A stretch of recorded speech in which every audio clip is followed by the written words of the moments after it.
The songs are used beautifully, not one of them feels out of place. A special mention to Irshad Kamil's lyrics, which comment on the story and carry it forward. And the screenplay by Himanshu Sharma and Neeraj Yadav is nothing if not ambitious. The emotional war between Shankar and Mukti is set against the backdrop of an actual physical war.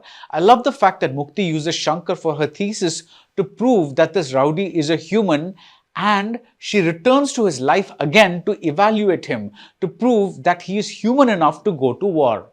At one point, Shankar and Mukti swap places. She still thinks she can save him. She is still playing God, and now he becomes her salvation. She has to go to him to be saved. There are superb scenes like the one where Mukti, in her skyscraper heels, comes to Shankar's little home. He is not ashamed about his poverty. He is not the least bit self-conscious, but she realizes the gulf between them. As an ironic counterpoint, the scene begins with one of Ilaiyaraaja's most iconic love songs, which asks if it is possible to exist on this earth without love. But the film never comes together as a whole. The material is gloriously, unapologetically melodramatic, but it stays at an arm's distance. The beats are fantastic and unique, but something about the way they have been shaped on screen results in us not really getting into the story. We stay on the outside. We see Mukti's self-destructive nature and we realize that it is due to Shankar the god's curse, but this head realization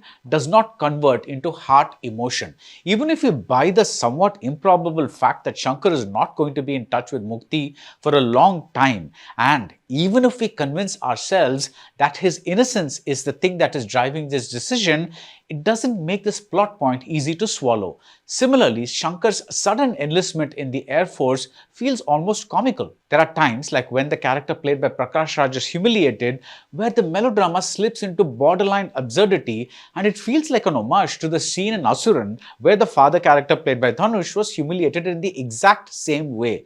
As for Mukti's choice of life partner, the man doesn't even register in the larger scheme of things. But all that said, I still came out of the theatre with the feeling that I had seen something where the creators had genuinely wrestled with complicated and ambitious material. No, this is not an A for effort kind of assessment, but an acknowledgement that sometimes this kind of struggle that we see on screen can itself be a reward of watching a movie. The Great KFC Festival. புதிய pizza meal flat $299. Chicken topping மட்டுமில்ல, pizza with chicken தான்.